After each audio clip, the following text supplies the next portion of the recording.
Kaip matot, šios dienos mano paskaitos tema yra Eurozona, tai kas vyksta joje.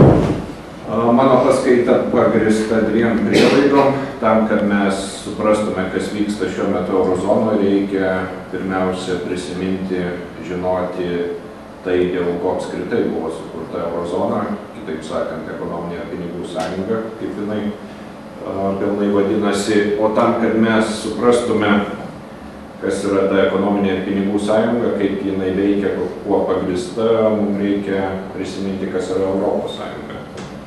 Ir kokio pobūdžio organizacija ar politinė sistema tai yra ir kaip jos struktūroje atrodo pinigų sąjunga. Vieninga valiuta, Europos centrinis bankas ir kiti susiję instituciniai bei politiniai klausimai. Todėl, kaip matot, aš pradėsiu pirmiausia trumpu pristatymu Europos Sąjungos pagrindinių bruožų, kas jai būdinga, kuo jinai panaši gali būti į federacinės politinės sistemas, tokias kaip Jungtinės Amerikos valstijos, kuo jinai skiriasi nuo jų, kuo jinai panaši į įprastas tarptautinės organizacijas. Manau, kad tai geriausias būdas perprasti, kas per daiktas ta Europos Sąjunga. Po to pristatysiu įvairias galimas ekonominės integracijos formas, ką ekonominė literatūra sako apie tokio pobūdžio regioninę integraciją, kokia vyksta Europos Sąjungoje jau 50 metų ir kur čia mes galime matyti ekonominę ir pinigų sąjungą. Ir žinoma, kitas svarbus klausimas susijęs su pinigų sąjunga, kodėl visgi jinai atsirado, kaip jinai buvo grindžiama tuo metu, kai buvo kuriama 90-91 metais Maastrichto sutartis, kaip turbūt daugelis jūsų žino, buvo 91 metais pasirašyta ir įsigaliojo nuo 92 ir būtent jinai ir suteikė teisinį politinį pagrindą pinigų sąjungai atsirasti ir vieningai valiutai atsirasti. Ir jau išsiaiškinus tai, tada kitas klausimas, kodėl visgi dabar mes matome diskusijas, įvykius iš Graikijos, Portugalijos, Airijos, Italijos, tai, kas vadinama Eurozonos krizė, nors iš tikrųjų, mano nuomonė, tai pirmiausia yra atskirų šalių krizė, kuri pavirto dabar jau visos Eurozonos ir visos Europos Sąjungos problema. Ir užbaigsiu savo pristatymą apie tai, kas iš to Lietuvai. Ar yra dėl ko nerimaut, ar reikia į kažką atkreipdėmėsi ir ar Lietuva visgi turėtų įsivesti eurą ar ne, vienas iš tokių klausimų, kurie svarstomi žiniasklaidoje ir manau apie tai bus daug diskutuojama kitais metais, ypač artėjant Seimo rinkimams, matysit ne vieną politiką kalbantį apie tai.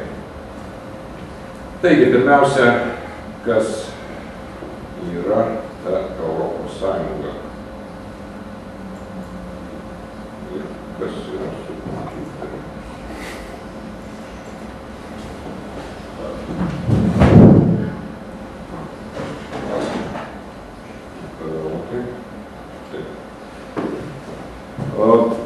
Daug kas kalba apie tai, kad Europos Sąjunga yra besiformuojanti federacinė Jungtinės Europos valstijos, kitaip sakant, ar Jungtinės Europos valstybės. Iš tikrųjų, nemažai politikų įvairiose Europos šalyse, taip pat ir Europos Sąjungos institucijose, nemažai dirbančių žmonių turbūt ir norėtų, kad Europos Sąjunga judėtų link kažko panašaus į federaciją, bet nepaisant šių vizijų, visgi kol kas reikia konstatuoti, jog Europos Sąjunga neturi kai kurių labai svarbių federaciniam sistemom būdingų bruožų. Ir čia matote pagrindinius iš jų išvardintus. Visų pirma, tai žinoma apmokestinimas ir gynyba, tradicinės apskritai šiuolaikinių suverenių valstybių ypatybės, esminiai bruožai ir ES neturi nei savarankiškos fiskalinės politikos apmokestinimo galių. ES biudžetas yra sutelkiamas iš valstybių narių išteklių. Lygiai taip pat ir karinės pajėgos, tos, kurios yra naudojamos, greito reagavimo karinės pajėgos, taip pat yra sutelktos iš valstybių narių. Pati ES savo kariuomenės neturi. Tai yra labai svarbus dalykai, kuriuos pirmiausiai reikėtų atkreipti dėmesį, lyginant ES su federacija. Be to, valstybės narės išlieka svarbiausiam veikėjom, priimant sprendimus taryboje. Jos yra pirmiausia atstovaujamos taip pat Europos vadovų taryboje, nuolat susitinka valstybių narių vadovai. Ir jų pritarimas taip pat reikalingas bet kokiam sutarties pakeitimui. Dar vienas svarbus dalykas, tai kaip formuojamos institucijos demokratinėse šalyse. Dažniausiai vyriausybę formuoja parlamento dauguma. Kartais, žinoma, gali būti ir mažumos vyriausybė, yra kitokių atvejų, bet visgi pats principas išrenkamas parlamentas ir jisai tada jau formuoja vykdomąją valdžią. ES tai vyksta kiek kitaip ir Europos komisija formuoja visgi pirmiausia valstybės narės. Jos tariasi dėl to, kas bus komisarais, komisariam. Europos parlamentas tik tai tarė savo žodį vėliau, įsijungęs į procesą ir pritardamas ar nepritardamas konkrečiom jau parinktom kandidatūrom. Bet vėlgi čia Europos parlamento vaidmuo, nors ir stiprėjantis pastaraisiais dešimtmečiais, bet visgi yra gana menkas. Ir dar vienas labai svarbus, mano nuomonė, skirtumas, visgi jeigu jūs kalbat su amerikiečiu ar Kanados piliečių, jie pirmiausia save ir apibrėž turbūt kaip tų šalių gyventojus, o ne atskiros valstijos ar provincijos gyventojai. Nors žinoma, amerikiečiai mėgsta kalbėti apie tai, iš kokio miesto ir iš kokios valstijos yra, kai susitinka tarpusavį, bet visgi apskritai identitetas jau yra su visa valstybė siejamas. ES visgi daugelis tyrimų rodo, kad pirmiausia gyventojai save sieja su valstybėm, kuriuose gyvena, ir tik po to su Europą, laiko save europiečiais. Lygiai taip pat, kai vyksta rinkimai, visgi kiekvienos šalies gyventojai diskutuoja apie tai, kas aktualu jų šalyje. Net ir kai vyksta rinkimai Europos parlamentą, žinom, jog visgi diskusijos yra apie nacionalinius klausimus, ne bendra europinius klausimus. Nes tie bendra europiniai klausimai dažniausiai būna skirtingi. Kas rūpi vienos šalies gyventojams, gali mažiau rūpėti kitos šalies. Ir visą tai rodo, jog tokios politinės bendruomenės, kuri galėtų sudaryti ES kaip politinės sistemos federacijos pagrindą, bent jau šiuo metu nėra.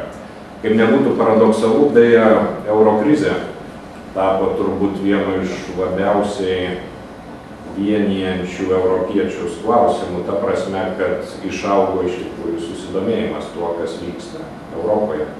Anksčiau tokių bendro susidomėjimo klausimų apskritai buvo labai mažai, dabar nemažai gyventojų seka įvykius, net jeigu jie vyksta ir kitose Europos šalyse, Graikijoje, Italijoje, kitose. Bet įdomu ir paradoksalu yra ir tai, jog žiūrėdami tai, kas vyksta, daugelis kaip tik nepritarė tom bendrom ES įgyvendinimo priemonėm. Žinome, Suomijoje nemažai gyventojų ir politikų, kurie išrinktų tų gyventojų nepritarė paramai teikiamai Graikijai. Vokietijoje taip pat yra nemažai nepatenkintų tokiam paramos priemonėm. Tai matom, kad visgi tas bendras susidomėjimas bendra europiniam temom taip pat parodo ir gana didelius nuomonių skirtumus. Ir iš tiesų neatrodo, kad gyventojai absoliučiai remtų tas priemonės, kurios taikomos šiuo metu reaguojant į krizę. Kita vertus, matant, jog ES visgi negali būti laikoma federacinė sistema, tuo pačiu reikia ir matyti, jog ji taip pat nėra įprasta tarptautinė organizacija. Reikia matyti tuos bruožus, kurie ją skiria nuo daugelio tarptautinių organizacijų, kurios yra suformavusios šiuolaikinės suverenios valstybės. Ir čia taip pat matote išvardintus pagrindinius skirtumus, kurie ES daro kitokią. Aš ypatingai pabrėžčiau ES teisės viršenybę prieš nacionalinę teisę ir tai, jog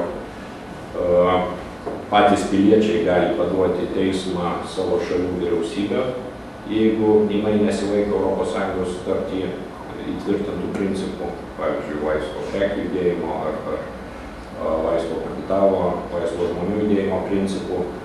Tai iš tikrųjų yra gan unikalus bruožas, nebūdingas kitom tarptautiniam organizacijom, ar bent jau absoliučiai daugumai jų.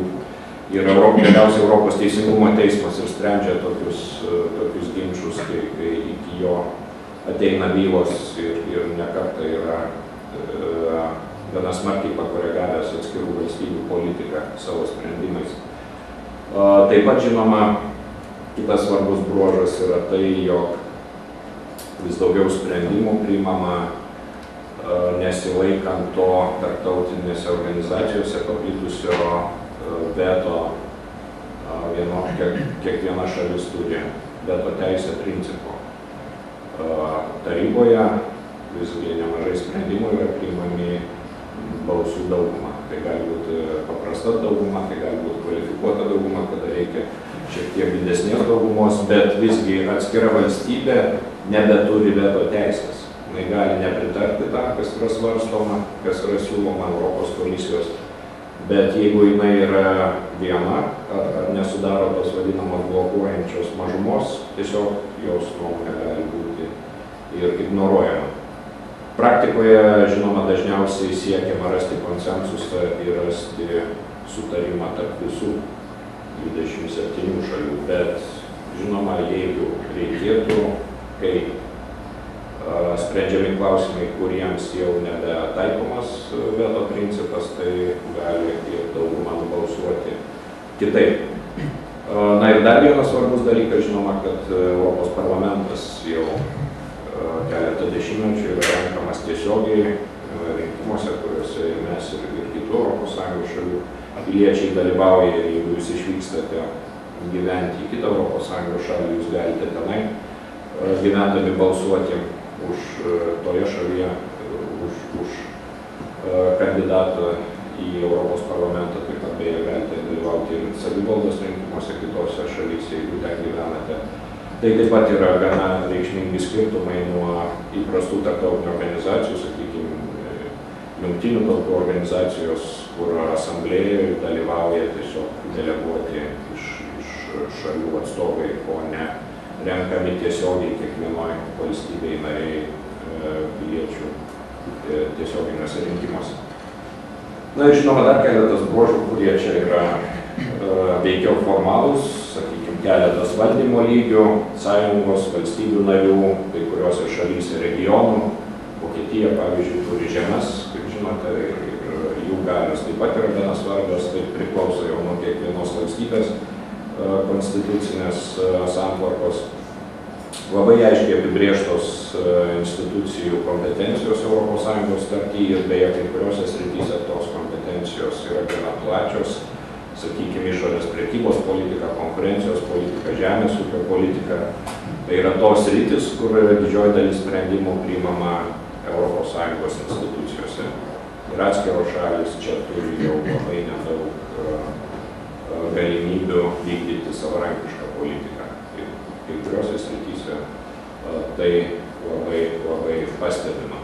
Žodžiu, visi šitie bruožai taip pat rodo, kad ES visgi nėra tokia pati, kaip daugelis tarptautinių organizacijų, jinai yra kitokia. Ir būtent dėl šitų priežasčių daugelis politologų, analitikų, kurie vertina ES, sako, jog jinai yra unikali organizacija ir ją analizuojant galima naudoti ir tokias įprastas teorijas, įprastus vertinimus, kurie taikomi tarptautiniam organizacijom, galima naudoti ir teorijas, kurios analizuoja atskirų šalių politinės sistemas. Bet reikia turėti galvoje, Europos Sąjunga visgi yra gana unikalus darinys. Ekonominė literatūra jau kurį laiką naudoja keletą ekonominės integracijos formų, kurias čia ir matote lentelėje. Šitas skirstymas yra kiek pakoreguotas Balasa prieš keletą dešimtmečių, 70-metį studijai pateiktas skirstymas, kurį nuo tada daugelis ekonomistų rašančių apie ekonominį integraciją ir naudoja. Kaip matote, čia logika yra gana aiški, nuo laisvos prekybos erdvės, kuri reiškia, jog šalis tiesiog sutarė panaikinti muitus tarpusavio prekybai, dažniausiai tik tiek. Ir laisvos prekybos susitarimų pasaulyje yra gana daug. Visos, jei neklystu, šiuo metu pasaulio valstybės dalyvauja bent vienam laisvos prekybos susitarime su kokia nors kita šalimi. Žodžiu, tai keli šimtai, man atrodo, yra sudaryta šiuo metu laisvos prekybos susitarimų, tai yra gana plačiai paplitusi regioninės integracijos forma. Ir tai, kaip sakiau, apima labai nedaug, tiesiog nutariama prekiauti laisvai, netaikant muitų tarpusavio prekybai. Ir toliau kitos integracijos formos remiasi viena aiškia logika, vis labiau gilinama integracija ir vis daugiau galių sutelkiama bendrose institucijose. Tai muitų sąjungoje jau dalyvaujančios šalis ne tik laisvai tarpusavy prekiauja, bet ir sutarė vykdyti bendrą išorės prekybos politiką. Europos Sąjunga tapo muitų sąjunga 68 metų vidury, kada panaikino visus apribojimus tarifinius tarpusavio prekybai ir nustatė bendrus muitus tarp tuo metu 4 muitų teritorijų, nes Beniliuksas, Belgija, Liuksemburgas, Olandija jau buvo sukūrę savo muitų sąjungą prieš tai, tai dabar jie prisijungė prie Vokietijos, Prancūzijos ir Italijos. Ir tai buvo suformuota muitų sąjunga, kuri buvo žingsnis link bendrosios rinkos. Bendroji rinka reiškia, jog panaikinamos kliūtys ne tik prekybai, prekiamis, bet ir žmonių judėjimui, kapitalo judėjimui ir paslaugų teikimui. Tai yra tos 4 vadinamos laisvės. Prekių, paslaugų, žmonių ir kapitalo judėjimas. Kitaip sakant, turi būti sudarytos tokios pat sąlygos žmonėms judėti, teikti paslaugas, prekiauti tarp valstybių narių, kokios yra sudarytos vienos šalies viduj. Jeigu taksistas, pavyzdžiui, iš Bratislavos veža keleivį į vienos oro uostą, tai jis turi turėti teisę paimti keleivį vienos oro uoste be jokio įsiregistravimo Austrijoje kaip taksi paslaugų teikėjas ar kažkokių papildomų apribojimų ir atvežti į Slovakiją. Čia yra labai paprastas konkretus laisvo paslaugų teikimo pavyzdys. Kitaip, jis negalėtų veikti kitoj šalyje, turėtų vėlgi pereiti visas registracijos procedūras, kad gautų leidimą teikti tokias paslaugas. Graikijai beje iki šiol daugelis tokių paslaugų nėra teikiama iš kitų ES šalių atvykusių verslininkų, nes ten nemažai sričių, kuriuose šitos laisvės vis dar tebėra ribojamos. Ir daugelio ekspertų nuomonė, tai viena iš priežasčių, dėl ko Graikija susiduria su bėdom, dėl ko jos ekonomika yra praradusi konkurencingumą. Tiksliau, ir neturėjo jo nuo tada, kai įstojo Europos bendrija 81 metais. Be bendrosios rinkos, bendrąją rinką beje Europos Sąjunga paskelbė, kad sukūrė 92 metais, 92 pabaigoje. 86 buvo patvirtinta vieningosios rinkos programa, kada Europos komisija pasiūlė apie 300 priemonių maždaug, kuriomis buvo siekiama pašalinti kliūtis, būtent tokiam laisvam prekių judėjimui, paslaugų teikimui ir taip toliau.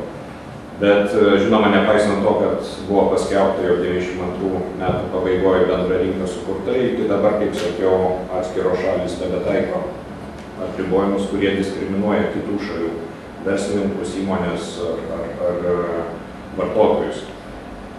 92 įsigaliojus Maastrichto sutarčiai buvo taip pat numatyta kurti vadinamą ekonominę ir pinigų sąjungą. Iš esmės jį reiškia, kad tos šalis, kurios dalyvauja, nes iš karto Britanija ir Danija išsiderėjo išimtį, tai yra jos neprisijungia nuo pat pradžių prie pinigų sąjungos, o visos kitos šalis sutarė, kad jos tada, kai atitiks nustatytus kriterijus, jos taps pinigų sąjungos narėmis. Ir šiuo metu yra jau 17 pinigų sąjungos, taip sakant, eurozonos narių. Prasidėjo kūrimas nuo mažesnės grupės, nuo 11 valstybių, vėliau buvo priimta Graikija ir po to ir kai kurios vidurio rytų Europos šalys tapusios Europos Sąjungos narėm, kiek vėliau Slovenija 2007 metais, vėliau Slovakija ir Estija, kaip žinote, nuo šių metų taip pat prisijungė prie eurozonos. Jis reiškia, kad šalis naudoja vieningą valiutą ir Europos centrinis bankas vykdo bendrą pinigų politiką, ta prasme, jog nustato visiems bendras palūkanų normas. Kita vertus, tas terminas ekonominė reiškia visgi, kad yra įsipareigojimas ir koordinuoti tarpusavio ekonominę politiką, pirmiausia biudžeto politiką, bet visgi kiekviena valstybė išlaiko suverenės galias vykdyti savarankišką biudžeto politiką tuose rėmuose, kurios nustato tie vadinami Maastrichto stabilumo ir augimo pakto kriterijai. Žodžiu, pinigų sąjungos elementas nuo pat pradžių buvo daug stipresnis negu ekonominės sąjungos elementas. Ir dar vienas etapas, žinoma, nebūtinai tai reiškia, kad jis įvyks automatiškai, bet, kaip sakiau, ekonomistų požiūrių logika gana aiškiai, kad visgi judama link gilesnės integracijos, jau būtų ir pilna fiskalinė sąjunga, tai reiškia bendras biudžetas, ne toks kaip dabar, tai yra 1% Europos Sąjungos BVP dydžio, bet daug didesnis biudžetas, bendri mokesčiai, žodžiu, jau pilnai harmonizuota ir ekonominė politika, kuri šiuo metu yra vykdoma savarankiškai valstybėse narėse. Tai jau būtų iš tikrųjų labai svarus žingsnis link federacijos. Ar tam tuomet tada reikalinga tarp visų narių bendra valiuta? Ekonomistai mano, kad taip.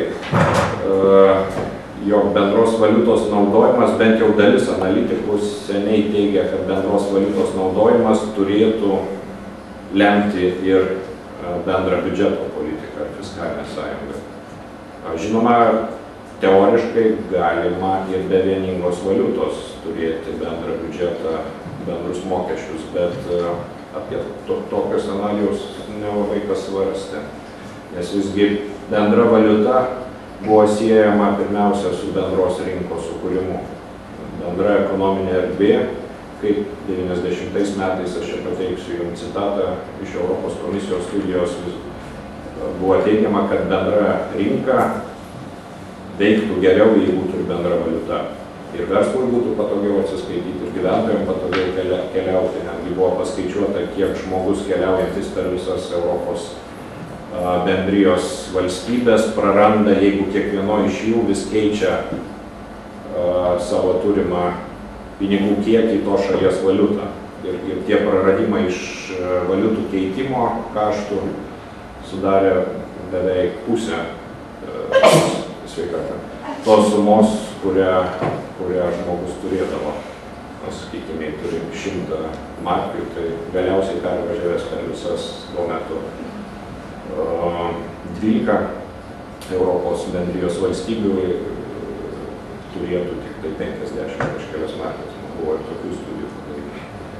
Tai kaip matysit, ypač Europos komisija argumentavo pinigų sąjungos poreikį būtent tuo, jog tai natūralus būtų žingsnis tam, kad tinkamai veiktų bendroji rinka. Visgi, kada buvo svarstoma pinigų sąjunga ir vieningos valiutos įvedimas, tarp ekonomistų vieningos nuomonės dėl to, ar reikia įvesti bendrą valiutą, nebuvo. Netgi nemaža grupė ekonomistų įsigaliojant Maastrichto sutarčiai rašė viešus pareiškimus į Financial Times, kitus forumus apie tai, jog nebus sulaukta tiek naudos, kiek buvo siejama su vieninga valiuta ir jog apskritai Europos Sąjunga nėra ta grupė šalių, kurios galėtų naudoti bendrą valiutą ir turėti bendrą pinigų politiką. Klausimas, kodėl? Atsakymą bent jau tuo metu ir dabar daug kas remiasi pateikia vadinamą optimalios valiutos erdvės teoriją. Jinai teigia, jog vieningą valiutą verta turėti tada, kai šalis, kurios įsiveda vieningą valiutą, yra labai glaudžiai susietos tarpusavio prekybos ir kitais ryšiais. Be to, jų ekonomikos yra panašios tiek savo išsivystymo prasme, tiek produktyvumo lygių. Kitaip sakant, jos panašiai reaguoja į išorės šokus, tai yra, jeigu yra nuosmukis, tai visose šalyse vyksta nuosmukis, jei yra pakilimas, augimas, tai jis taip pat vyksta visose šalyse panašiai. Ir be to, tose šalyse yra lanksčios rinkos. Taip sakant, jei kažkur nedarbas išauga, tai tada žmonės pradės judėti į tuos regionus, kuriuose užimtumas yra didesnis, kuriuose daugiau galimybių rasti darbą. Ir atvirkščiai. Žodžiu, rinkos yra lanksčios. Ir šitos sąlygos laikomos esminėmis tam, kad vieninga valiuta neturėtų skirtingo poveikio, kuris didintų asimetrinius šokus tarp valiutos sąjungoje dalyvaujančių šalių. Dažnai būdavo lyginama Europos bendrija su Jungtinėmis Amerikos valstijomis arba su Kanada, pavyzdžiui. Ir dauguma ekonomistų padarydavo išvadą visgi, kad Europos bendrijų šalis visgi nesudaro tos vadinamos optimalios valiutos erdvės. JAV, pavyzdžiui, darbo jėgos gyventojų mobilumas daug didesnis negu Europoje tarp Europos šalių. Tai vienas iš rodiklių, kuris paprastai buvo naudojamas. Žinoma, galimas kitas variantas, jeigu visgi nėra to mobilumo, jeigu ekonomikos skirtingos, tai tada galima numatyti kažkokį finansinio stabilizavimo fondą, taip sakant, bendrą biudžetą, kuris būtų naudojamos vienai ar kitai pinigų sąjungos nariai patekus į finansinę bėdą. Tai, kas dabar ir svarstoma Europos Sąjungoje. Taip sakant, fiskalinė sąjunga reikalinga tam, kad būtų stabilizavimo mechanizmas kažkoks naudojamas, perskirstant lėšas iš vienų šalių į kitas ir jas paremiant. Panašiai Jungtinėse Amerikos valstijose federalinis biudžetas iš dalies tam yra naudojamas. Žinoma, šitas siūlymas labiau priimtinas tiem ekonomistam, kurie palaiko aktyvę valstybės intervencinę politiką, reaguojant į ekonomikos nuosmukį. Kiti ekonomistai labiau akcentuoja lanksčias darbo produktų rinkas, tie, kurie mano, kad pati rinka turi prisitaikyti prie nuosmukio ir atstatyti konkurencingumą. Bet kokiu atveju daugelis ekonomistų teigia, jog nei vienos, nei kitos sąlygos Europos bendrijoje, Europos Sąjungoje nėra tenkinamos. Ir dėl to daugelis prieštaravo tam, kad būtų vieninga valiuta įvesta. Žodžiu, daugelis sutarė, kad Europos Sąjunga nėra optimali valiutos erdvė. Žinoma, matant ekonomistų vertinimus, kyla klausimas, tai kodėl visgi tada buvo pinigų sąjunga vis tiek sukurta. Ir į tai atsakymus jau galime rasti politikos mokslų literatūroje, Europos studijų darbuose. Ir čia yra du turbūt pagrindiniai atsakymai, dominuojantis bent jau literatūroje atsakymai į šitą klausimą. Vienas jų apibūdinamas neofunkcionalizmo terminų, viena iš pirmųjų ir pagrindinių integraciją aiškinančių teorijų, kita, kuri atsirado kaip neofunkcionalizmo kritika ir vėliau išplėtota yra liberalus tarpvyriausybiškumas. Ką pirmoji teigia? Pirmoji teigia tai, jog augant tarpusavio prekybai, augant tarpusavio ekonominiams ryšiams tarp valstybių, iškyla visgi poreikis turėti ir bendrąją valiutą.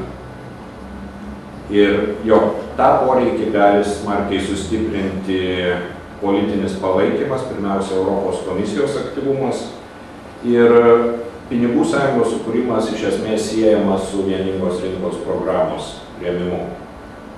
Ta euforija, kuri buvo sukurta 85-86 metais, kada buvo nuspręsta visgi įgyvendinti bendrosios rinkos programą, jog šitą euforiją politikai Europos komisija išnaudojo tam, kad būtų žengtas dar vienas žingsnis integracijos gilinimo linkme. Žodžiu, kad integracija tarsi sukuria save palaikantį efektą. Angliškai tai dar vadinamas spillover, persiliejimo procesu. Ir žinoma, kitas svarbus motyvas tai verslo, ypač stambių įmonių, kurios prekiauja ne vienoje, o keliose ar daugelį Europos šalių palaikymas. Nes verslas irgi nemažai įmonių tuo metu kalbėjo, jog vieninga valiuta jom atneštų naudą, būtų paprasčiau atsiskaityti tarp šalių, vėlgi išnyktų valiutos keitimo kaštai ir panašios problemos. Žodžiu, šiuo atveju akcentuojama Europos komisijos lyderystė ir tas momentas sukurtas tinkamas žengti dar vieną žingsnį jau po bendrosios rinkos sukūrimo. Kitas požiūris labiau akcentuoja atskirų valstybių vaidmenį. Ir taip pat galite dažnai literatūroje rasti teiginius apie tai, jog pinigų sąjunga atsirado iš esmės dėl to, jog susivienijus, pradėjus vienytis Vokietijai, viena vertus vokiečių vadovai norėjo visgi parodyti savo įsipareigojimą Europos integracijai ir dalyvavimą tolesnį Europos bendrijos veikloje. Kita vertus, Prancūzijos vadovai siekia visgi labiau įtraukti Vokietiją, kad jinai netaptų savarankišką sustiprėjusią, nes visgi susivienimas buvo siejamas ir su potencialiu Vokietijos sustiprėjimu, galimų dominavimo Europoje, tai vėlgi buvo noras įtraukti labiau į bendras Europos institucijas. Ir kad iš esmės dėl to, tuo metu beje, skaitant Vokietijos vadovų, kanclerio Kolio pasisakymus, galima labai daug irgi rasti nuorodų į taiką Europoje, tai kad Europos integracija visgi sukūrė sąlygas taikiai sugyventi tom šalim, kurios ankstesniais amžiais nemažai kariaudavo tarpusavy. Vėlgi matome panašią retoriką, kokią dabar naudoja kanclerė Merkel, kai kalba apie poreikį visgi išsaugoti eurozoną, paremti tokias šalis kaip Graikija. Bet šita retorika nėra nauja, jinai buvo naudojama ir kuriant pinigų sąjungą. Ir šiuo požiūriu visgi pinigų sąjunga atsirado pirmiausia dėl to, jog Vokietijos ir Prancūzijos vadovai nusprendė, kad taip reikia sutvirtinti šitų šalių tarpusavio saitus ir tuo pačiu įtraukti ir kitas Europos bendrijos šalis į šitą tolesnės integracijos procesą. Žinoma, tam padėjo ir sutvirtėjęs sutarimas dėl to, kokia ekonominė politika yra naudinga.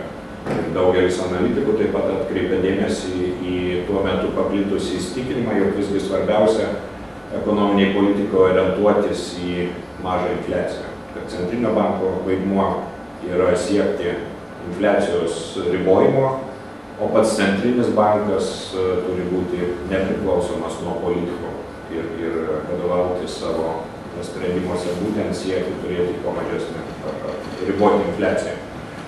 Ir iš to ir susiformavo būtent nuostatos dėl Europos Centrinio banko, kuris yra nepriklausoma institucija ir kurio pagrindinis tikslas yra siekti, kad infliacija būtų maždaug apie neviršytų 2 procentus eurozonos teritorijų.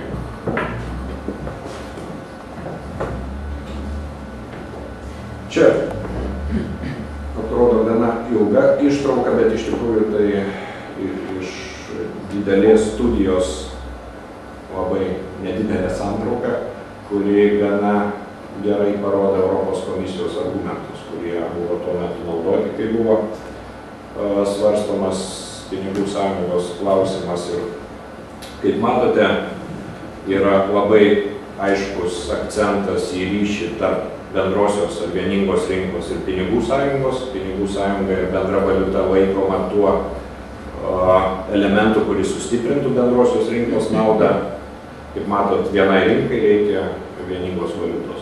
Toks net ir studijos šitos pavadinimas buvo One Market, One Money. Ir čia yra tas pagrindinis argumentas. Makroekonominio stabilumo buvo tikimasi, vėlgi, kaip sakiau, žemos infliacijos, tai vienas iš pagrindinių akcentų. Na ir trečias argumentas yra veikiau reakcija į kai kurių analitikų priekaištus, kad pinigų sąjunga gali kai kuriom šalim būti naudingesnė, kai kuriom nelabai naudinga, ypač tom, kurios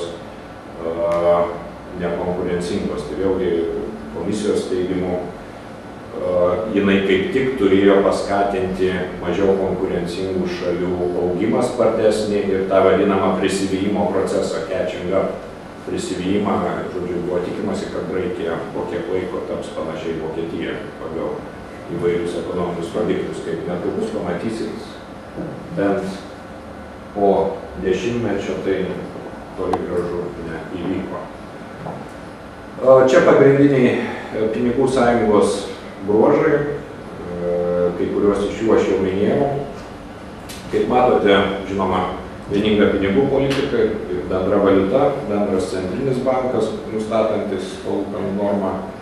Beje, jisai neturi pinigų spausdinimo galių, kai kas dabar labai siūlo, kad šitos funkcijos Europos centrinis bankas imtųsi būtent tokiu būdu gelbėtų Graikiją ar Italiją, bet kol kas bent jau Europos centrinio banko vadovai nesutinka su tokia idėja, nes, žinoma, tada kiltų klausimas tiek dėl infliacijos, nes pinigų spausdinimas kaip taisyklė reiškia ir kainų augimą dėl išaugusios pinigų masės, taip pat kiltų klausimas ir dėl nepriklausomumo, nes bankų, žinoma, tada siektų daryti įtaką ir atskirų šalių politikai.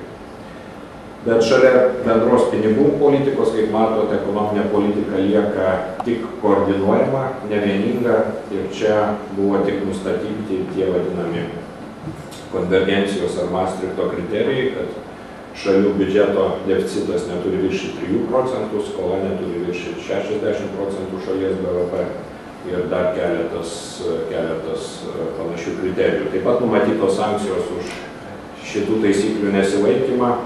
Šiuo metu jų nesilaiko visos eurozonos šalys išskyrus Estiją ir Liuksemburgą. Nei prieš vieną kol kas sankcijos nebuvo panaudotos. Taip pat sanglaudos fondas sukurtas ir būtent tuo metu ir daug kas tai sieja kaip su pietų Europos pritarimo nupirkimu, kabutėse, tam, kad pietų Europos šalis pritartų pinigų sąjungos kūrimui, buvo numatytos lėšos įvairiem jų vykdomiem projektam, kurios turėjo tarsi padėti joms prisivyti turtingesnės, vadinamą, šiaurės šalis. Kitas svarbus dalykas, kuris dažniausiai viešai nesusiejamas su pinigų sąjunga, bet visgi galima matyti labai aiškų ryšį, tai Lisabonos strategija, kuri turėjo padėti įgyvendinti tas struktūrinės reformas, apie kurias dabar kalba ir Tarptautinis valiutos fondas ir kitos organizacijos, ir kurias turi vykdyti Graikija, Portugalija, tos šalis, kuriom yra teikiama dabar finansinė parama, nes jinai teikiama ne šiaip savo, jinai yra labai aiškiai susieta su konkrečiom sąlygom.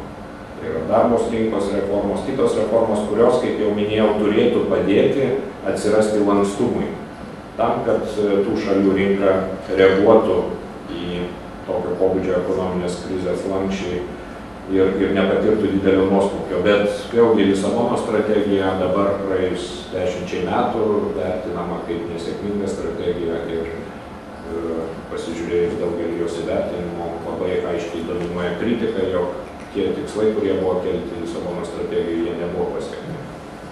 Tai irgi susijęs su tuo, kas šiuo metu vyksta eurozonoje. Ir kokia visgi ta situacija? Kaip sakiau, buvo tikimasi, kad sukūrus pinigų sąjungą įvyks supanašėjimas, kad tos šalis, kurios mažiau konkurencingos, visgi taps konkurencingesnėmis ir prisivys šiaurės valstybės, pirmiausia Vokietijos, su kuria būdavo daugelis šalių lyginama. Čia matote Tarptautinio valiutos fondo pateikiamus vertinimus, kurie grindžiami ir kitų institucijų, OECD, Pasaulio ekonomikos forumo, kitų institucijų vertinimais, kurie parodo struktūrinių reformų pažangą. Ir kaip matote, daugiausia raudonos spalvos, tai rodo mažiausia reformų pažanga yra būtent pietų Europos šalyse, Graikijos atveju visi kriterijai vertinami prastai. Ir toliau matote šiaurės Europos šalis, ir įskaitant ir tas, kurios nėra įsivedusios eurą, Danija, Švedija, kaip matote, jų konkurencingumo rodikliai daug geriau vertinami. Pirma yra Vokietija, čia irgi situacija palyginus daug geresnė, Olandija ypač išsiskiria rinkų lankstumu. Ir šitas palyginimas gana gerai parodo, jog visgi procesas, kurio tikėtasi neįvyko, supanašėjimas neįvyko, iš tikrųjų pietų Europos šalis tiesiog naudojosi pinigų sąjungos pagrindinių privalumų, tai yra pigių skolinimus, galimybė pigiai skolintis, nes nustačius bendrą palūkanų normą sumažėjo ir rizika, iš pradžių bent jau visose eurozonos šalyse. Tai reiškia, jog Graikija kurį laiką galėjo skolintis už tokias pačias palūkanas kaip ir Vokietija. Ir ką tai lėmė, matote čia. Čia aš pasinaudau Lietuvos banko duomenim, kuriuos prieš porą dienų rodė Lietuvos banko valdybos pirmininkas mūsų institute organizuotų diskusijų. Ir matote vėlgi raudonas spalvas, kurios rodo įsiskolinimą viršijantį Maastrichto kriterijus, tuos rodiklius, kurie nustatyti stabilumo augimo pakte. Kitaip sakant, tai, ką visos šalis ko turėtų laikytis, nes tai yra įsipareigojusios padaryti įstodamas į pinigų sąjungą. Ir vėlgi, tai šitie rodikliai rodo, jog ilgą laiką buvo gyvenama iš skolintų pinigų ir dabar vykstantis procesai Graikijoje, Italijoje, kitose šalyse yra to dešimtmečio lengvo gyvenimo nereformuojantis ir skolinantis iš esmės rezultatas. Ir čia yra apibendrinimas tų rodiklių, apie kuriuos aš jau kalbėjau. Iš tikrųjų, supanašėjimas įvyko, bet įvyko supanašėjimas per galimybę skolintis už mažesnę palūkanų normą. Rinkos irgi patikėjo, jog galima skolinti taip pat pigiai Graikijai kaip ir Vokietijai. Ir viso to rezultatas iš tikrųjų daug statybų, daug nekilnojamo turto plėtros, bet mažai reformų, kurios reikalingos šalių konkurencingumui išlaikyti. Žinoma, kartu, kaip dabar jau viešai žinoma, gerai, Graikija įstojo, Graikija apskritai neturėjo įstoti į pinigų sąjungą, nes pateko ten pateikusi klaidingą statistiką, taip sakant, suklastojus sąmoningai duomenys.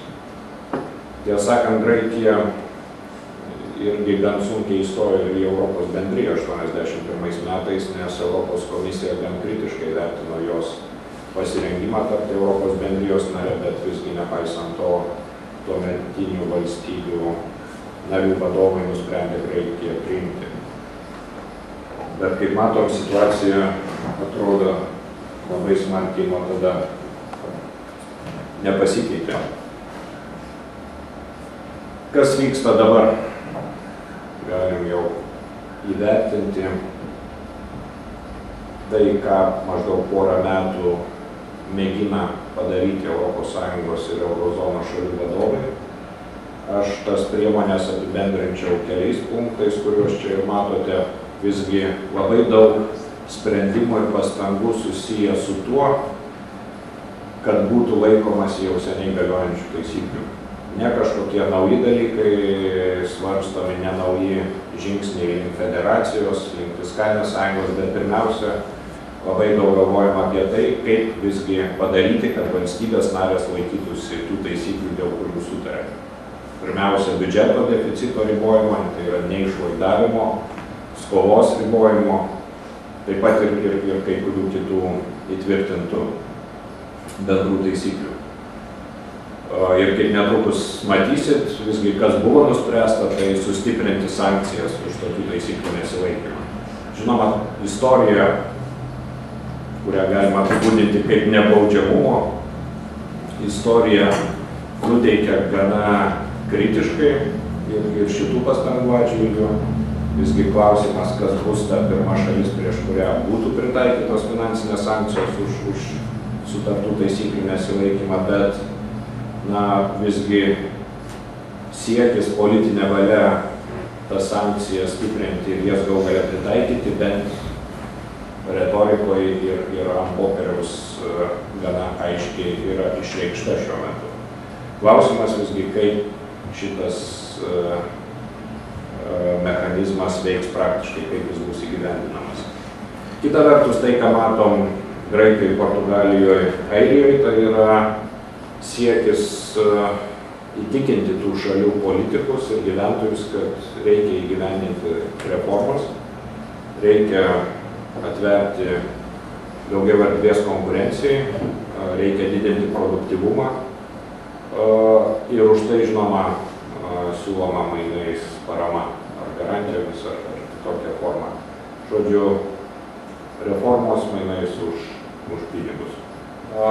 Dar viena priemonė, kuri svarstoma jau kurį laiką, tai yra finansų rinkų reguliavimo politikos klausimai, juos irgi netrukus detaliau parodysiu.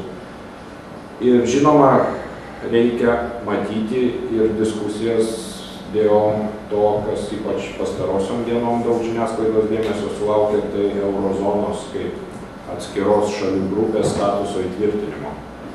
Ir čia vėlgi ir Prancūzijos ir kai kurių kitų šalių politikai ragina visgi intensyviau koordinuoti tarpusavio politiką, kitaip sakant, integruotis eurozonos šalių ar net mažesnės grupės negu eurozonos 17 valstybių šalių tarpe. Žodžiu, kažkas galbūt norėtų harmonizuoti mokesčius, jei kiti to nenori, Airija ar kitos šalis, tai tegu nedaro, bet tie, kas nori, turi turėti galimybę integruotis giliau, toliau. Žinoma, tam reikia ES sutarties pakeitimo, o pakeitimui, kaip jau sakiau, reikia visų šalių pritarimų. Tai vėlgi klausimas, ar visos šalis pritartų tokiam sprendimam. Bet diskusija dabar apie tai vyksta gana intensyviai, jinai nėra nauja, ji yra gana sena, bet nuolat iškylanti. Ir Vokietija beje lyg ir kol kas gan atsargiai žiūri į tokius pasiūlymus. Čia matot ištrauką iš Baroso kalbos, kurią jis prieš porą dienų pasakė Berlyne. Irgi matote tuos pagrindinius elementus, kurie yra akcentuojami, kaip Europos komisija mato, ką reikia šiuo metu daryti, tam, kad būtų sprendžiamos eurozonos problemos. Beje, Baroso labai akcentavo, kad skirtumų tarp eurozonos ir ne eurozonos ES šalių didinimas būtų žalingas vienareikšmiškai, jisai kalba apie visą ES, ne tik apie eurozoną. Kaip matote, stipresnė disciplina, taip sakant, taisyklių laikymasis ir sankcijų taikymas už nesilaikymą. Konvergencija ar suartėjimas ekonominis, vėlgi tikimasi, kad bus įgyvendinamos reformos krizės metu. Ir ekonominė sąjunga. Ekonominės sąjungos stiprinimas, čia jau matomas žingsnis link tolesnės integracijos, ko Europos komisija irgi norėtų. Čia iš Europos komisijos vieno dokumento paimta iliustracija, kuri ir rodo detaliau visus elementus, kuriuos šiuo metu įgyvendina ES reaguodama į krizę. Kaip matote, viena iš šitų kolonų susijusi su įsiskolinimo mažinimu, įvairios priemonės tiek sankcijos stipresnės, tiek didesnė kontrolė numatytos būtent šitoj srity. Tikslas yra mažinti valstybių įsiskolinimą. Kita kolona susijusi su ekonominės sąjungos elemento stiprinimu, tas vadinamas Europos semestras, kuris pradėtas nuo šių metų taikyti, kuris reiškia, jog reikia iš anksto pateikti kiekvienai valstybei planuojamus savo makroekonominių rodiklių dydžius, prognozes, biudžeto pagrindinių rodiklių prognozes. Kitaip sakant, iš anksto sudaryti galimybę Europos komisijai patikrinti, kaip matoma ekonominė situacija kiekvienoje šalyje, kaip planuojamas biudžetas. Žinoma, biudžeto atskirų išlaidų ar įplaukų komisija neturi teisės nurodyti, koreguoti, gali tik rekomenduoti, nes tai jau valstybių narių kompetencija, bet matom čia visgi tam tikrą norą stiprinti ES institucijų vaidmenį, taip sakant, judėti link gilesnės integracijos. Europa 2020 yra Lisabonos strategijos tęsinys.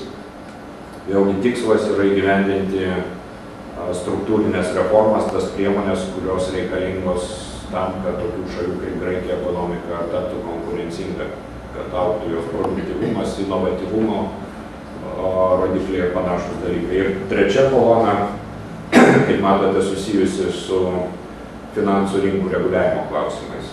Čia taip pat yra nemažai Europos komisijos pasiūlymų pateikta, svarstoma, kai kas jau priimta. Nors žinoma, dėl šitų priemonių irgi galima diskutuoti. Sakykime, kad ir tie vadinami bankų streso testai, buvo jau porą tokių atlikta.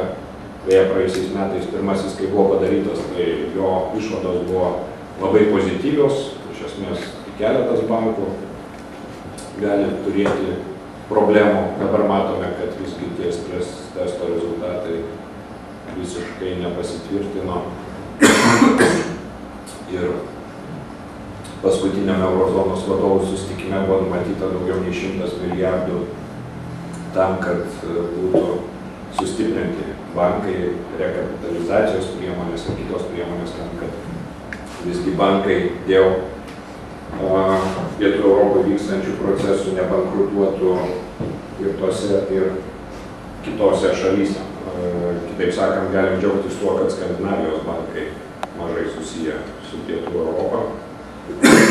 Neturi daug Graikijos ar Italijos, Portugalijos obligacijų įsigyja. Ir todėl tiesioginis poveikis per šitos finansinius ryšius Lietuvai, kaip ir apskritai Baltijos šalim, yra labai nedidelis.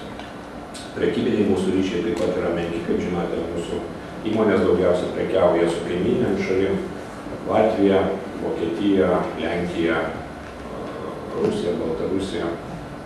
Todėl irgi per šitos ryšius tiesioginis poveikis nedidelis. Bet poveikį mes patirsime per ilgesnį laiką ir per kiek kitus kanalus. Pirmiausia, žinoma, bendras rinkų nusiteikimas skolinti, kreditavimo tendencijos, kitaip sakant. Žinoma, jeigu toliau išliks nerimas ir daug klausimų dėl to, kaip gali klostyti situacija Ispanijoje, Italijoje, ar Graikija visgi įgyvendins tas priemonės, kurios turi būti įgyvendintos ir jei bus teikiama tolesnė finansinė parama ar ne, tai žinoma, daugelis skolintojų apskritai linkę palaukti ir neskolinti kitom šalim. Bendras klimatas yra iš tikrųjų pablogėjęs ir dėl to gali būti apskritai sudėtinga Lietuvai pasiskolinti. Nors čia prieš kelias dienas jau buvo paskelbta apie eilinės paskolos Lietuvai suteikimą. Visgi tokių progų gali būti nedaug arba kaina už skolinimąsi gali būti gana didelė. Vien dėl to, jog bendros tendencijos Europoje yra gana negatyvios. Kitas dar tolimesnės ateities klausimas, žinoma, kokia apskritai euro ateitis.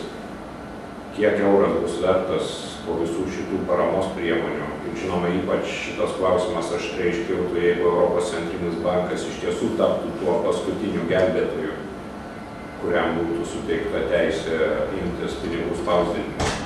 Aišku, kad tai turėtų neigiamą įtaką euro vertei. Vadinasi, toliau klausimas yra apie visų santaupų vertės, kurie laiko eurais ir panašiai. Ir čia iš tikrųjų rimtas klausimas ir manau, kad jam dar mažai kol kas skiriama dėmesio. Žinoma, daugelis ir investuotojų ir politikų rūpinasi, kaip spręsti trumpalaikės dabar iškilusias problemas, bet žinoma, reikia žiūrėti, kaip tos priemonės, kurios įgyvendinamos, gali paveikti apskritai vieningos valiutos ateitį. Ir tolesnė integracija Europos Sąjungoje, kaip jau minėjau, irgi labai daug diskusijų keliantis klausimas. Tie, kurie mato federacinę ateitį Europos Sąjungoje, nori, kad šita krizė būtų išnaudota sustiprinant federalizmo elementus Europos Sąjungoje, suteikiant daugiau gali Europos Sąjungos institucijom ir pirmiausia daugiau lėšų sutelkiant centralizuotai, tai yra didinant biudžetą. Bet žinoma, tai toli gražu ne vienintelis galimas scenarijus, gali būti ir dezintegracija, tikėtina fragmentacija, atskirų grupių susiformavimas. Aišku, tik tai, kad čia turbūt radikalių sprendimų ir toliau nebus, nepaisant to, kad Europos Sąjungos vadovai skelbia vos ne po kiekvieno savo susitikimo apie istorinius sprendimus ir apie tai, kad jau galiausiai yra pateikti siūlymai, kaip spręsti krizę, bet visgi toli gražu tai nėra radikalūs proveržiai ir manau, kad ir toliau bus nuolat judama po truputį įvairiom kryptim, tiek stiprinant, mėginant stiprinti jau galiojančių taisyklių gyvenimą, tiek ir bandant kažkiek, ypač Europos komisija bandys siūlyti stiprinti ir Europos Sąjungos galės tiek prižiūrint valstybės, jų ekonominę biudžeto politiką, tiek ir sutelkiant bendrus finansinius išteklius. Ir kol kas Lietuva yra viena koja pinigų sąjungoje, kita koja Europos Sąjungoje, taip vaizdingai kalbant, nes mes esam tiesiogiai priklausomi nuo Europos centrinio banko politikos, kadangi įta susieta su euro.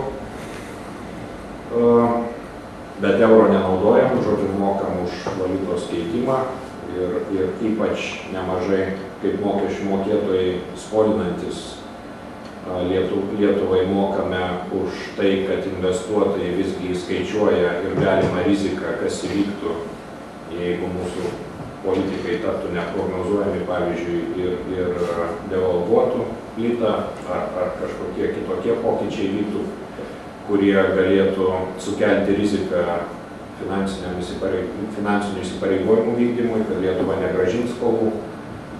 Žinoma, dabar, kai eurozono šalis, kai kurios yra patekusios į rimtą bėdą, tai tas skirtumas tarp buvimo eurozonoje ir ne eurozonoje skolinimosi kainos prasme jis yra sumažėjęs. Bet iš tikrųjų vis tiek investuotojai tie, kas skolina, vertina ir galima riziką dėl to, jog mes esam tam tarpiniam būvyje. Ir šia prasme, aišku, biudžeto politikos vykdymas, biudžeto politikos rodikliai turi nemažesnę reikšmę, Estijos rizika dėl to yra mažesnė, apskritai dėl to, jog Estijos biudžeto politika yra atsargesnė. Estija beje turi mažiausią skolą visoje Europos Sąjungoje. Kaip sakiau, kartu su Liuksemburgu ir Švedija, kuri nepriklauso eurozonai, yra 3 Europos Sąjungos šalis, kurios laikosi vis dar tų vadinamų Maastrichto kriterijų. Tai žinoma, ir dėl to investuotojai Estija laiko patikimesnė valstybė, ne tik todėl, kad jinai turi eurą, bet mūsų toks tarpinis būvis visgi taip pat didina riziką ir už tai reikia mokėti skolinantis papildomą normą, tą vadinamą rizikos premiją. Už tai sumoka visi mokesčių mokėtojai.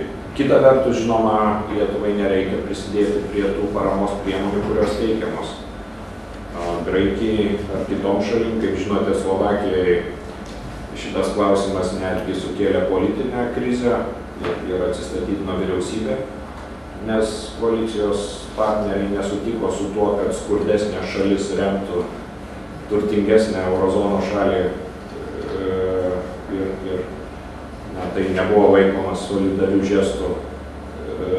Tai Lietuvai prie tokių priemonių nereikia prisidėti, kurios nėra mažos, beje, kiek žinau, Estijos garantijos siekia apie 11% jos bendro vidaus produkto, tos finansinės garantijos, kuriomis jinai prisideda kaip eurozono šalis prie šitų paramos priemonių. Tai šią prasme galime sakyti, kad turi ir privalumų mūsų nebuvimas eurozonoje, bet visgi klausimas, ar jie atsveria tą kainą, kurią mes mokam. Lenkija atrodo irgi šiuo metu, kaip ir kai kurios kitos vidurio Europos šalis, svarsto jau to, ar, kaip jie sako, eurozona yra pasiruošusi tam, kad Lenkija įsivestų eurą. Bet tokie svarstymai, žinoma, šiek tiek į šoną nustumia tą faktą, jog teisinė prasme ir Lenkija, ir Lietuva, ir kitos šalis, išskyrus Britaniją ir Daniją, visgi privalės kažkada įsivesti vieningą valiutą, įsivesti eurą, nes mūsų statusas nuo įstojimo Europos Sąjungai yra laikino nebuvimo eurozonoje statusas. Ir tas laikinumas yra išimtis iš taisyklės, tai nėra taisyklė, todėl kai tik tai mūsų biudžeto deficitas bus mažesnis nei 3%, skola irgi dabar yra mažesnė, reikia tikėtis neaugs, kad pasiektų į 260% šalies bendro vidaus produkto. Jeigu infliacija atitiks tuo metu galiojančią normą, palūkanų normos nebus per didelės, tai kai tik šitos rodiklius Lietuva tenkins, tada turėtume ir įsivesti eurą.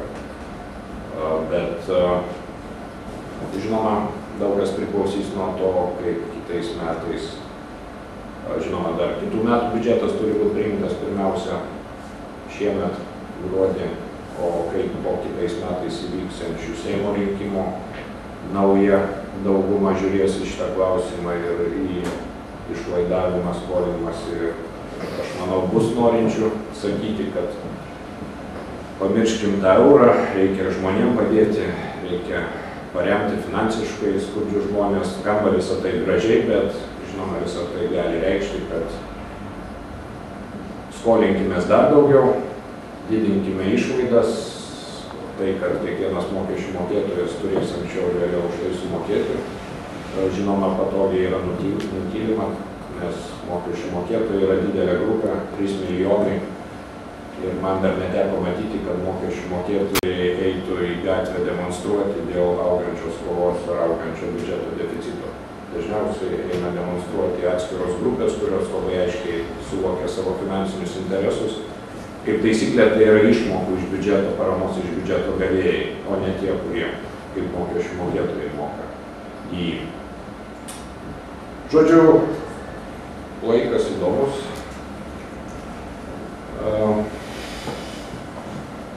Toli gražu nėra aišku, kaip toliau įvykiai klostysis ir manau, niekas negali pasakyti tiksliai ir eurozonos šalių vadovai ir rinkos tik tai spėlioja. Matome ir įvairius analitikus, kurie naudojasi šitą situaciją tam, kad tiesiog atkreiptų į save dėmesį ir konkuruoja, kas pesimistiškesnę prognozę pateiks. Neseniai vėl tas Mr. Doom vadinamas Nurija Rubinė pasakė, kad Italijai teks išstoti iš eurozonos ir grįžti prie lyros ir ją devalvuoti, nes kitaip jinai neišspręs savo problemų ir negrąžins skolų, kurios irgi jau gana didelės virš 100% šalies BVP. Abejoju, ar tokios prognozijos pasitvirtins, bet iš tikrųjų aišku yra tik tai, kad niekas negali tiksliai pasakyti, kas įvyks po pusės metų. Turbūt bus dar ne vienas istorinis Europos vadovų susitikimas ir dar ne kartą girdėsime apie tai, kad jau viskas nuspręsta ir dabar jau krizė bus suvaldyta.